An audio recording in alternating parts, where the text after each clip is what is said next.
Science 8 lecture 2 का हमारे पास second part है। अब ये फिगर हम देख सकते हैं और इस फिगर में बेसिकली हमारे पास सल्फ्यूरिक एसिड के यूजेस उसने दिखाए हुए हैं।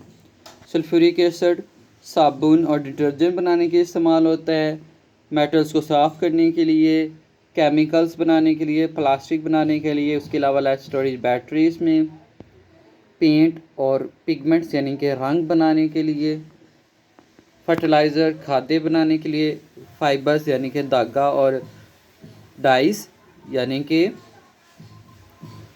जो कलर्स हैं, रंग हैं, उसको बनाने के लिए इस्तेमाल करते हैं।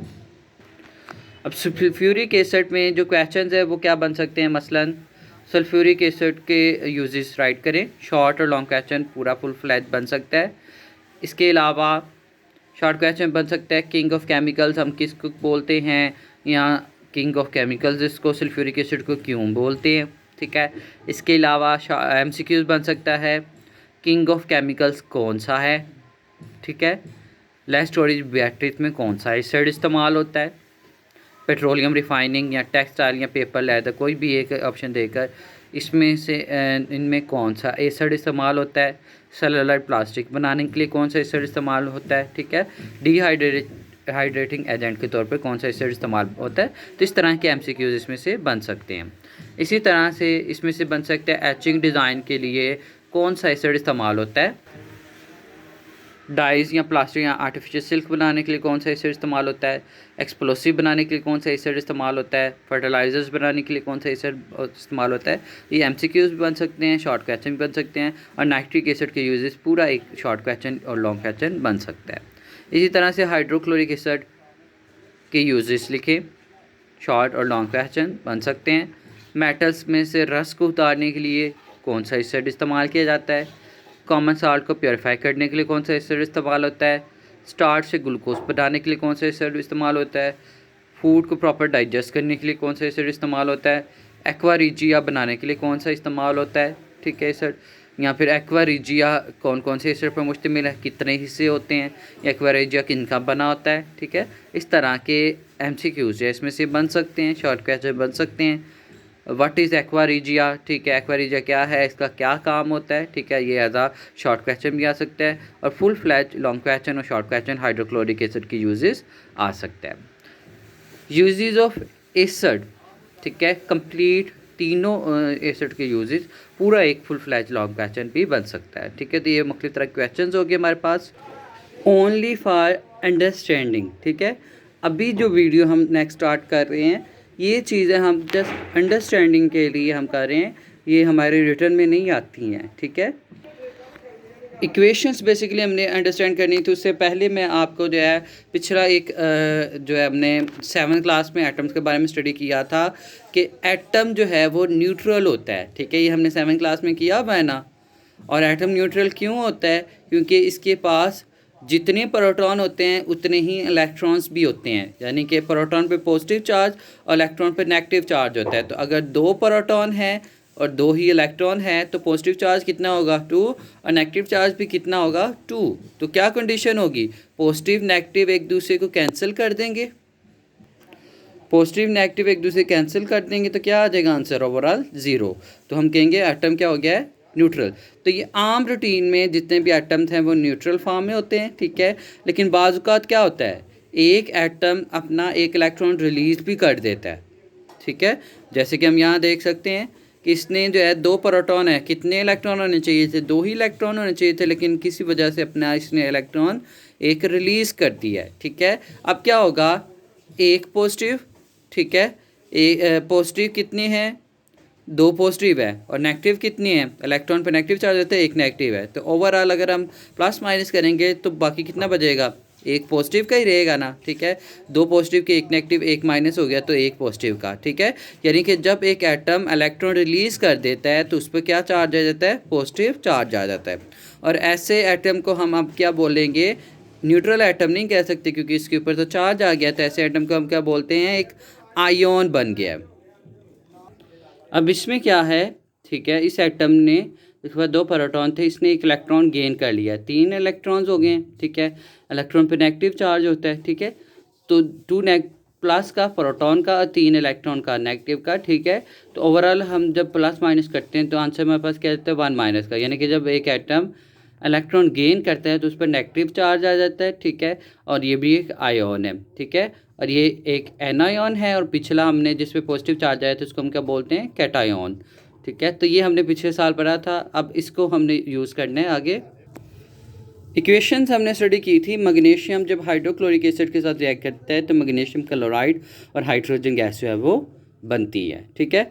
अब रिएक्शन करना है मैग्नीशियम ने हाइड्रोजन HCl के साथ, तो क्या होता है इस रिएक्शन में, बेसिकली केमिस्ट्री क्या होती है कि मैग्नीशियम अपने 2 इलेक्ट्रॉन रिमूव कर देता है, ठीक है। और अब ये न्यूट्रल नहीं रहा बल्कि इसके ऊपर चार्ज आ गया 2 पॉजिटिव, ठीक है।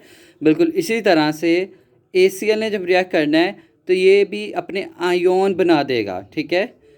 H पॉजिटिव, यानी कि हाइड्रोजन ने अपना इलेक्ट्रॉन जो है वो दे दिया है और Cl ने अपना इलेक्ट्रॉन उससे ले लिया है, तो Cl नेगेटिव बन गया, साथ में H पॉजिटिव जो है वो बन गया है। मीन के रिएक्शन करने के लिए ये जो आयोन में चेंज हो जाते हैं, ठीक है। अब क्या होगा, मैग्नीशियम का पॉजिटिव दूसरे के नेगेटिव के साथ रिएक्ट करेगा, ठीक है। अब देखिए मैग्नीशियम पे क्या चार्ज है, 2 पॉजिटिव, और क्लोरीन पर -1, ठीक है। बेसिकली क्या होता है कि मैग्नीशियम ने अपने आप को जो न्यूट्रल करना होता है, चाहता है कि इसका जो 2 पॉजिटिव वो ख़त्म हो जाए। अब 2 पॉजिटिव को ख़त्म करने के लिए क्या चाहिएगा, 2 नेगेटिव चाहिएगा ताकि आंसर 0 आ जाए, ठीक है। लेकिन क्लोरीन पे क्या चार्ज होता है, -1। अब क्या करेगा मैग्नीशियम, 2 क्लोरीन के साथ रिएक्ट करेगा ताकि एक एक नेगेटिव दोनों का मिल जाए और ये न्यूट्रल हो जाए। अब क्या होगा, इससे क्या बनेगा, MgCl, और कितने क्लोरीन मिलेंगे, 2 क्लोरीन बनेंगे, तो इसका क्या बन जाएगा, MgCl2 बन जाएगा। तो ये हमारे पास MgCl2 बन गया है और पॉजिटिव नेगेटिव एक दूसरे के साथ कैंसिल हो गए हैं। तो इस तरह से मैग्नीशियम क्लोराइड जो है यहाँ पर बनता है। बिल्कुल इसी तरह से H पॉजिटिव जो बना था, ठीक है, इसको अपने आप न्यूट्रल होने के लिए क्या चाहिए, 1 इलेक्ट्रॉन चाहिए, तो ये 1 इलेक्ट्रॉन ये वाला ले लेगा, ठीक है, और H पॉजिटिव से H बन जाएगा, ठीक है। और चूंकि 2 H पॉजिटिव हैं तो 2 इलेक्ट्रॉन लेंगे तो 2 H बन जाएंगे, 2 H बन जाएंगे। और हाइड्रोजन जो है एटॉमिक फॉर्म में नहीं पाया जाता बल्कि 2 हाइड्रोजन के एटम मिलते हैं और H2 बना लेते हैं। तो बेसिक समझना क्या था कि किस तरह से MgCl2 और H2 गैस जो है वो बनते हैं, ठीक है। इट मीन्स कि अगर हमें जस्ट सिंपली ये इक्वेशन दे दी जाए कि Mg जो है HCl के साथ रिएक्ट कर रहा है, बताएं क्या क्या बनेगा, तो हम अपनी अंडरस्टैंडिंग के मुताबिक बता सकते हैं किस तरह से ये बना है, ठीक है। और ये चीज़ें बनी हैं। चीज़ अगेन ज़हन नशीन कर लें कि हमारे पास यही इक्वेशन राइट करने के लिए आती है, ये हमने जस्ट अंडरस्टैंडिंग के लिए चीज़ें की हैं। नेक्स्ट हमने इक्वेशन स्टडी की थी, जिंक सल्फ्यूरिक एसिड के साथ रिएक्ट कर रहा है, जिंक सल्फेट बन रहा है, साथ में हाइड्रोजन गैस बन रही है, ठीक है। रिएक्शन करने के लिए जिंक आयोनाइज होगा, अपने आयन बनाएगा, Zn2 पॉजिटिव और 2 इलेक्ट्रॉन, ठीक है। इसने जो है पॉजिटिव होने के लिए 2 इलेक्ट्रॉन जो है रिमूव कर दिए, ठीक है। H2SO4 भी ब्रेक किया है उसने, H पॉजिटिव और SO4 2 नेगेटिव बनाया। देखिए H2 थे, 2 हाइड्रोजन थे तो 2H पॉजिटिव बन गया, ठीक है। इसने इलेक्ट्रॉन जो है इसको दे दिए, इसलिए 2 नेगेटिव इसके ऊपर चार्ज आ गया। अब क्या करेगा, इसका पॉजिटिव इसके नेगेटिव के साथ रिएक्ट करेगा, ठीक है। Zn2 पॉजिटिव है और SO4 के ऊपर 2 नेगेटिव चार्ज है, 2 पॉजिटिव और 2 नेगेटिव मिलेंगे आपस में तो क्या आएगा आंसर, 0 हो जाएगा, न्यूट्रल हो जाएगा। और ये दोनों मिलके क्या बना देंगे, ZnSO4। तो यही चीज़ हमारे पास बनी है, ZnSO4। इसके अलावा जो H पॉजिटिव है वो 1 इलेक्ट्रॉन लेगा, H बन जाएगा, न्यूट्रल H बन जाएगा। क्योंकि ये 2 हैं तो ये दोनों मिलकर जो है 2H बना देंगे। और 2H एटॉमिक फॉर्म में नहीं पाया जाता बल्कि मॉलिक्यूलर फॉर्म में H2 की फॉर्म में पाया जाता है। तो इस तरह से जो है वो जिंक सल्फेट के हाइड्रोक्लोरिक एसिड के साथ रिएक्ट करने से जिंक सल्फेट और हाइड्रोक्लोरिक एसिड H2 जो है वो बन रहा है। थर्ड इक्वेशन हमने स्टडी की थी, कैल्शियम कार्बोनेट हाइड्रोक्लोरिक एसिड के साथ रिएक्ट कर रहा है, कैल्शियम क्लोराइड, वाटर और CO2 कार्बन डाइऑक्साइड बनती है। तो ये कैसे बनती है हम समझेंगे। CaCO3 ने जब रिएक्ट करना होता है तो ये ब्रेक कर जाता है, टूट जाता है, ये Ca2 पॉजिटिव बना देता है और CO3 2 नेगेटिव बना देता है, ठीक है, कार्बोनेट आयन बना देता है। इसी तरह से ACl भी ब्रेक करता है, वो H पॉजिटिव और Cl नेगेटिव जो है वो बना देता है। अब क्या होगा, इसका पॉजिटिव इसके नेगेटिव के साथ रिएक्ट करेगा, अब इसने रिएक्ट करना है तो देखें सी ए पे क्या चार्ज है, 2 पॉजिटिव है। इट मीन्स कि इसको न्यूट्रल होने के लिए नेगेटिव कितना चाहिए, 2 नेगेटिव ही चाहिए, ठीक है। लेकिन क्लोरीन के पास तो एक ही नेगेटिव है, तो ये क्या करेगा, कैल्शियम एक क्लोरीन के साथ रिएक्ट नहीं करेगा बल्कि दोनों क्लोरीन के साथ रिएक्ट कर देगा, जाके इसको हर एक का एक एक नेगेटिव मिल जाए, ठीक है। इस तरह से CaCl2 बन जाएगा क्योंकि 2 क्लोरीन रिएक्ट करता है। इस तरह से CaCl2 बनता है, जो कि ऊपर हमने इक्वेशन में लिखा था। बिल्कुल इसी तरह से हाइड्रोजन पर एच पॉजिटिव है, CO3 का 2 नेगेटिव है, ठीक है। तो ये CO3 2 नेगेटिव जो है, ठीक है, इसको बैलेंस होने के लिए अपना 2 नेगेटिव ख़त्म करने के लिए 2 पॉजिटिव चाहिए। लेकिन हाइड्रोजन के पास कितने पॉजिटिव है, जैसे एक पॉजिटिव है, ठीक है। इट मीन्स के CO3 2 नेगेटिव एक हाइड्रोजन नहीं लेगा बल्कि दोनों हाइड्रोजन आयोन ले लेगा, ठीक है। और ये जो है H2 लिए हैं तो ये बन जाएगा H2CO3। H2CO3 उनका चार्ज है वो ख़त्म हो गया है। अब H2CO3 जो है इसको हम बोलते हैं कार्बोनिक एसिड, ठीक है। ये भी एक मिनरल एसिड है। ये ब्रेक करेगा और ये क्या बनाएगा, CO2, ठीक है। एक ऑक्सीजन जो है H2 के साथ मिलकर वाटर बना लेगी और दूसरी जो है CO2 बना देगी, ठीक है। तो ये भी चीज़ें अंडरस्टैंडिंग के लिए बेसिक इक्वेशन यही है, यही हम राइट करते हैं। इसी तरह से NaCO3 sodium hydrogen carbonate stick acid के साथ रिएक्ट कर रहा है, ठीक है। CH3CO Na सोडियम एसीटेट बन रहा है, वाटर बन रहा है, कार्बन डाइऑक्साइड बन रही है, ठीक है। तो ये कैसे बनते हैं इसको हम समझते हैं।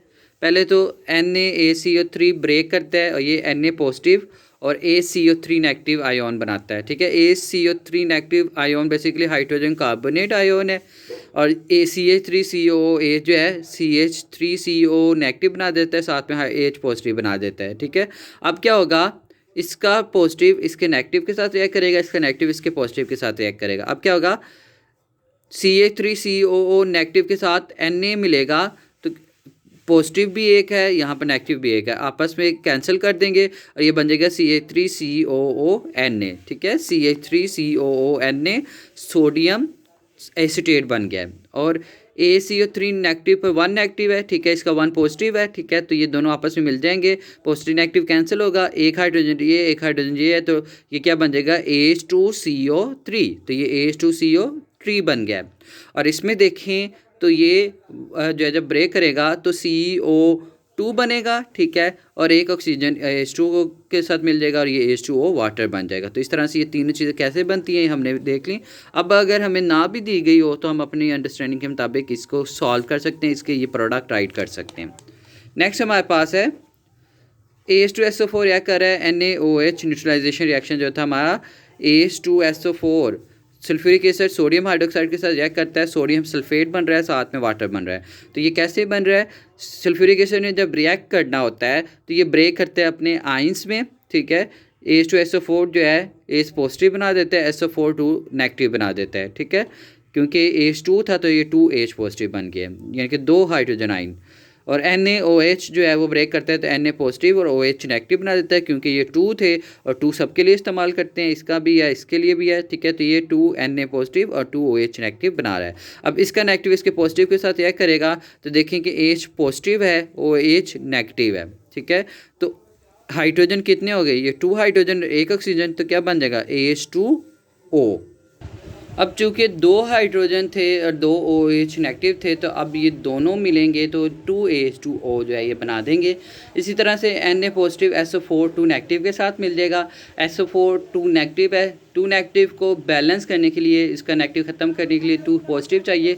लेकिन सोडियम पर कितना पॉजिटिव है, 1 पॉजिटिव है, इसलिए SO4 2 नेगेटिव एक सोडियम नहीं लेगा बल्कि 2 सोडियम के साथ रिएक्ट करेगा और इस तरह से हर एक का एक एक पॉजिटिव मिलकर जो है 2 नेगेटिव के साथ जो है कैंसिल कर जाएगा, ठीक है। और इस तरह से Na के 2 मिले हैं तो Na2SO4 जो है वो बन जाएगा। तो इस तरह से ये प्रोसेस होता है। अगेन ओनली फॉर अंडरस्टैंडिंग, ये जस्ट अंडरस्टैंडिंग के लिए है, बाकी जो मेन है वो आपका जो है वो बुक में ही है सारा, जो इक्वेशंस राइट करते हैं वो वैसे राइट करते हैं। एक अहम चीज़ इस हवाले से कि एरोस जो लगाते हैं आप, ठीक है, ये एक गलत तरीका है कि आपका जो हेड है ये इसका ये इसकी टेल होती है, ठीक है, और ये इसका हेड होता है, ठीक है। ये वाला हेड होता है और ये टेल होती है। हेड और टेल एक दूसरे से जुदा नहीं होने चाहिए, ठीक है। नीटली जो है इसको बनाएं, ठीक है, और मिला कर बनाएं, ये इसका दुरुस्त तरीका है। दूसरी चीज़ ये जो सिंबल लिखे जाते हैं ये फार्मूले लिखे जाते हैं, इसमें जहन में रखना है कि ये नहीं होना चाहिए कि इसका जो है जैसे हाइड्रोजन का एच हमने लिखा है तो वो लिख लिया तो इससे के एंड वाले पोर्शन पे ये एरो हमने बनाया है, ठीक है, ये गलत है, ठीक है। एरो हमेशा जो है सिंबल के दरमियान में बनाया जाता है, ठीक है, यानी कि ये इसका सेंटर है ना, तो यहाँ पे हमने एरो बनाया, नीचे या ऊपर एरो नहीं बनाते, ठीक है। ऊपर एरो कैसे बनेगा, ये हमारे पास सिंबल है तो जी हम यहाँ पर एरो बना देंगे, ये गलत है। एरो कहाँ पर बनना चाहिए, दरमियान में, ठीक है। तो ये दुरुस्त तरीका है, एरो गलत बन गया है। दूसरा ये कि एरो का साइज़ का भी ध्यान में रखना है कि छोटा एरो नहीं बनाना, ठीक है, एक मुनासिब साइज़ का बड़ा एरो बनाना है और बहुत बड़ा भी नहीं बना देना, ठीक है। तो एरो के साइज़ का भी ध्यान रखना है। तो ये कुछ चीज़ें थी हम एरोज़ के हवाले से। अपना बहुत ज़्यादा ख्याल रखें। Have a nice day and अल्लाह हाफिज़।